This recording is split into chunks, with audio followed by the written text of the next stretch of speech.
안녕하세요. 축진먹입니다. 아스날이 북런던 더비에서 토트넘 상대로 2대1 승리를 거두면서 선두인 리버풀과 승점 4점 차를 만들게 되었습니다. 과연 아스날의 경기는 어땠는지 그리고 토트넘의 경기는 어땠는지 알아보도록 하겠습니다. 먼저 홈팀 아스날의 선발 라인업이고요. 팀버가 경기에 출전하게 되면서 토마스 파티는 미드필더 자리에 나왔고요. 마르티넬리가 선발에서 제외되고 스털링이 오른쪽 윙어로 선발 출전했습니다. 토트넘은 원래 예상되던 라인업과 큰 변화는 없었고 메디슨 대신에 베리발사르가 미드필더에 합류했습니다. 오늘 경기 역시나 중요했던 건 아스날의 전방 압박이고요. 토트넘이 여기서 어떻게 대응하느냐가 아주 중요했습니다. 킨스키가 공을 가진 순간에 하베르츠가 드라구신 쪽을 자르면서 킨스키에게 접근합니다. 킨스키는 그레이 쪽으로 패스할 수밖에 없고요. 그레이는 공을 뺏기지 않기 위해서 일단 스펜스 쪽으로 공을 보냅니다. 이때 비수마와 베리발이 이 상황을 지원하기 위해 이쪽으로 붙어줄 때가 있었고요. 파티와 웨데고르는 그 둘을 따라서 그쪽으로 접근합니다. 이런 상황이 만들어지면 애초에 토트넘 선수들에게 공간 자체가 되게 좁아지므로 짧은 패스로 나가는 건 쉽지 않습니다. 그럼 이 과정에서 토트넘 선수들이 많이 롱킥을 하게 되고요. 아스날에게 공이 넘어간 적이 많았습니다. 또 다른 방법은 하베르츠가 굳이 킨스키를 쪼지 않는 겁니다. 킨스키가 공을 가지고 있을 때 드라구신 주변에 서 있으면서 위쪽 패스 방향은 부담스럽게 만드는 거죠. 킨스키는 공을 천년만년 가지고 있을 수 없으니까 그레이에게 주고요. 여기서 아스날 선수들은 굳이 접근하지 않습니다. 그럼 스털링이 슬금슬금 스펜스 쪽으로 다가오고 그레이가 여기서 일단은 스펜스 쪽으로 줍니다. 이때 스펜스의 몸의 자세가 중요한데요. 스펜스가 만약에 몸을 열어서 왼발킥 자세를 열어놨을 때는 이렇게 앞쪽으로 갈 수 있는데 여기서 스펜스는 일단 공을 지키는 데 집중했습니다. 주발이 오른발이다 보니까 왼쪽 어깨로 스털링의 접근을 막고 다시 그레이에게 리턴을 합니다. 여기서 스털링이 그레이 쪽으로 다시 출발, 그레이는 킨스키 쪽으로 공을 보내게 되고요. 여기서 스펜스가 빠지면서 킨스키의 롱킥을 받아주지 않는 이상 패스가 나갈 곳이 없습니다. 그러다 보니 킨스키는 가장 키가 큰 솔랑키 쪽으로 패스를 주거나 측면 쪽에 빠진 손흥민 쪽으로 공을 주게 됩니다. 그런데 킨스키의 킥이 아무리 정확하더라도 센터백들이 공을 가진 선수를 힘으로 밀어내기 때문에 여기서 솔랑키가 완벽하게 터치하는 건 불가능합니다. 그럼 공이 좀 튈 테고 여기서도 토트넘이 공을 가져가는 건 쉽지 않죠. 이런 식으로 아스날의 전방 압박이 전반전엔 매우 효과적이었습니다. 또 토트넘에겐 토트넘 자체적인 불안 요소가 있었는데요. 그건 바로 골키퍼 킨스키입니다. 킨스키가 킥에 자신감이 있다 보니까 킥이 나갈 수 있는 타이밍인데도 선수를 끌어당길 때까지 기다렸다가 킥을 나갈 때가 많거든요. 근데 오늘은 그런 킨스키의 특성 때문에 불안했던 장면들이 상당히 많습니다. 그리고 오늘 저는 아르테타의 꼼꼼함을 좀 칭찬하고 싶은데요. 데클란 라이스가 아스날에서는 장신인 편에 속하고요. 코너킥에서 충분히 라이스의 신장을 이용해서 공중전을 할 수 있습니다. 하지만 아르테타가 라이스를 다르게 활용했는데요. 라이스가 왼쪽 코너킥일 때는 원래부터 키커였고 오른쪽 코너킥일 때는 박스 안에 들어가 있는 게 아니라 지금처럼 하프라인까지 미리 내려와 있어서 혹시나 나올 수 있는 토트넘의 역습을 저지하는 장치가 되었습니다. 토트넘은 코너킥 수비할 때 손흥민을 맨 앞에다 내놨고요. 라이스는 손흥민 바로 옆에 붙어 있으면서 손흥민의 빠른 속도를 이용한 역습을 미리 차단했죠. 이러한 아르테타의 꼼꼼함이 경기 내에서도 적지 않은 영향을 미쳤던 것 같습니다. 아스날이 전방 압박으로 효과를 봤던 건 한 24분 정도까지였고요. 그 와중에도 토트넘이 역습 나가는 상황이 한 2번 정도 있었습니다. 그런데 여기서 아스날의 수비 방식을 볼 필요가 있는데요. 예를 들어 이런 상황일 때 토마스 파티가 사르 쪽으로 접근하면서 수비할 수도 있습니다. 하지만 아스날은 누군가 나가서 커팅하는 것보다는 그냥 수비 본대로 합류해서 숫자를 늘려주는 것에 집중했습니다. 그래서 파티가 사르 쪽으로 특별히 접근한다기보다는 수비 쪽으로 들어갔죠. 그러다 보니 사르가 계속해서 스프린트할 수 있었고 이 공격을 계속 살리면서 토트넘은 코너킥을 얻어냅니다. 그리고 코너킥이 올라오고 여기서 튕겨져 나온 공을 손흥민이 발리슛으로 잘 갖다 대면서 북런던 더비에서 아주 중요한 선제 득점을 만듭니다. 물론 아스날이 굴절이 있긴 했지만 그럼에도 불구하고 시도하지 않으면 골문은 열리지 않죠. 아주 중요한 경기고 아주 큰 경기인데다가 더비 경기에서 주장 손흥민이 득점을 했습니다. 그리고 이 득점 이후에 분위기는 토트넘 쪽으로 좀 흐릅니다. 아스날은 0대0 상황이든 1대0 상황이든 특별히 오른쪽 공격을 많이 신경을 썼는데요. 원래 공격에서는 3명이 기본적인 구성인데 지금 장면에서는 살리바가 올라와서 오른쪽에 4인 공격 체제를 만들어주고요. 이번에는 토마스 파티가 지원을 오면서 오른쪽 4인 공격 체제를 만들어줍니다. 오른쪽 윙어, 오른쪽 풀백, 오른쪽 메잘라는 기본 고정이고 거기에 추가적으로 한 명씩 더 들어오는 거죠. 확실히 오른쪽에 힘을 줬던 아스날인데 토트넘의 스펜스가 워낙 수비를 잘 해냈고요. 이건 토트넘이 꽤 대비가 잘 됐다고 볼 수 있겠습니다. 그리고 오른쪽 풀백 팀버를 베나이트와 좀 비교하자면 베나이트는 터치라인 쪽에서 오버래핑하는 장면이 많다면 팀버는 박스 안에 들어가 있을 때가 되게 많더라고요. 근데 이런 팀버의 박스 안에 들어가 있는 플레이 방식이 더 파괴적인지는 잘 모르겠습니다. 하지만 역시 아스날은 세트피스에서 변수를 만들게 되는데요. 아스날의 코너킥 준비 과정을 자세히 보겠습니다. 제가 주목했던 선수는 마갈량이스, 파티, 트로사르입니다. 오늘 아스날 코너킥의 핵심은 플랜 A, 플랜 B, 플랜 C 정도까지를 준비했다는 겁니다. 일단 파티, 트로사르 이렇게 두 명이 겹쳐있기 때문에 토트넘이 맨투맨 수비를 한다고 가정을 했을 때는 여기에 미리 두 명을 보내놓는 게 적당합니다. 하지만 토트넘 입장에서는 파티, 트로사르가 더 안쪽으로 들어올 가능성이 높기 때문에 일단은 두 명을 프리하게 냅둡니다. 그리고 차라리 그 숫자를 골키퍼 주변에 배치하면서 골키퍼 주변에 방어벽을 더 세워주는 거죠. 그리고 아스날은 이번 시즌 초반부터 항상 마갈량이스만 따로 떨어뜨려 놓는 장면들이 많은데요. 마갈량이스가 워낙 킥도 잘 따라가고 빠른 공도 헤더를 잘하다 보니까 이 코너킥 작전의 중심은 마갈량이스가 맡을 때가 많습니다. 제가 아스날에게 놀랐던 장면은 이 장면입니다. 여기서 플랜 A, B, C를 준비했다고 생각을 하는데요. 일단 첫 번째, 토트넘의 생각을 역으로 이용해서 트로사르와 파티 중에 파티만 안으로 들어가게 만듭니다. 만약에 코너킥이 길었을 때는 트로사르가 이 공을 챙겨서 득점할 수도 있겠죠. 그리고 마갈량이스가 여기서 약속한 장소로 뛰어들어갑니다. 이게 마갈량이스가 드라구신이랑 대결했을 때 아주 약간이라도 더 빠를 수밖에 없는 이유가 뭐냐면 드라구신은 코너킥을 짧게 찰지 길게 찰지 알지 못합니다. 그래서 양방향 다 생각을 하고 있어야 되는데 마갈량이스는 라이스가 어디로 찰지 알죠. 그래서 마갈량이스가 먼저 뛰어버리면 드라구신은 0.1초라도 늦게 따라갈 수밖에 없습니다. 그리고 마갈량이스는 약속된 장소로 뛰어갑니다. 마갈량이스가 저기서 헤더하는 게 플랜 A, 그리고 여기서 마갈량이스보다 공이 길게 간다면 트로사르가 마무리하는 게 플랜 B, 그리고 올라온 코너킥을 마갈량이스가 헤더로 안쪽으로 넣어놓으면서 솔랑키의 몸에 맞고 들어갑니다. 만약에 마갈량이스의 공이 여기서 잘 처리되지 않았다면 뒤에 있는 트로사르가 또 세컨볼을 처리하는 게 플랜 C 정도 될 수 있겠죠. 아스날의 코너킥이 특별한 이유는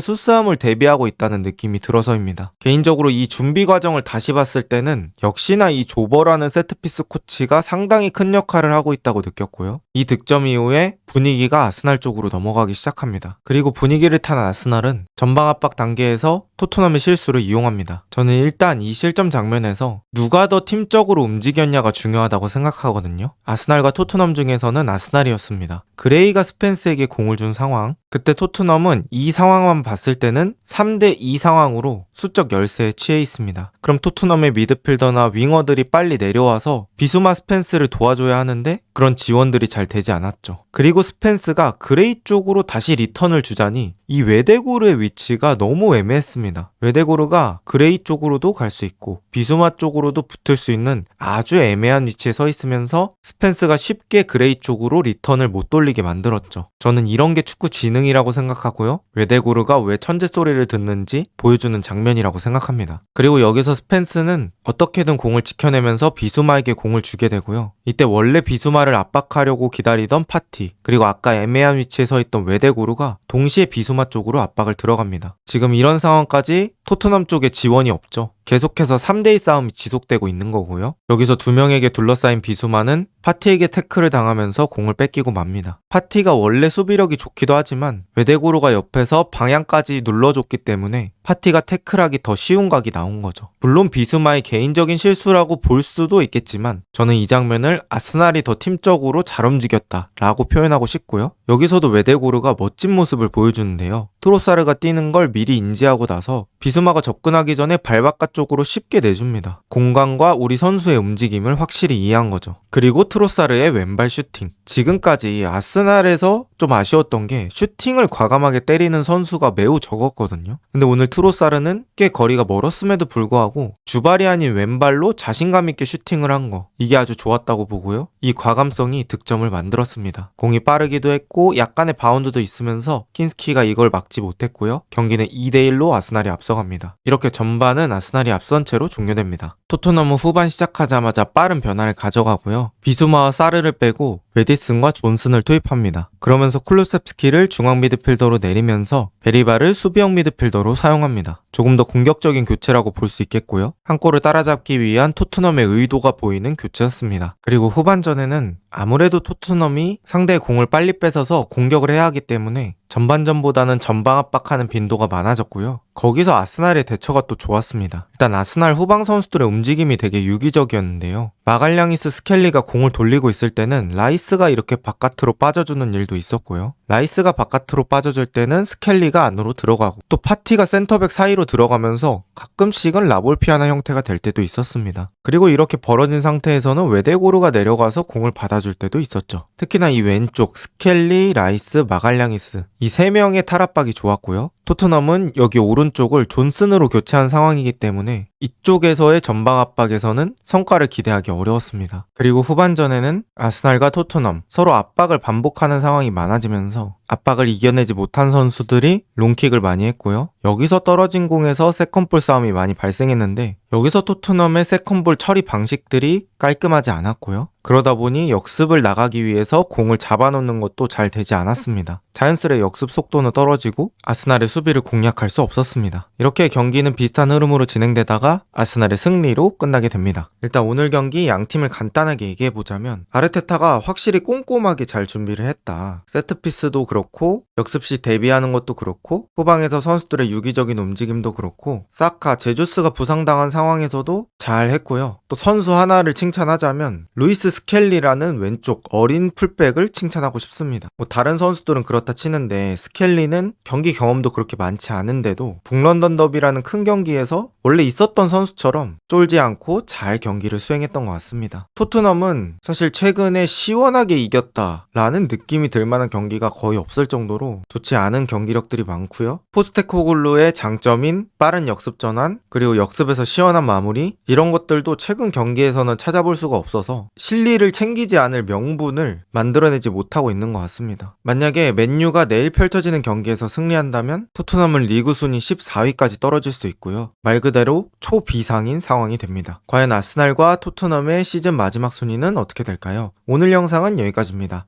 그리고 제가 영상 고정 댓글에 네이버 카페 링크를 좀 남겨놨는데 가입 한 번씩 눌러주시면 감사하겠습니다. 좋은 하루 보내세요.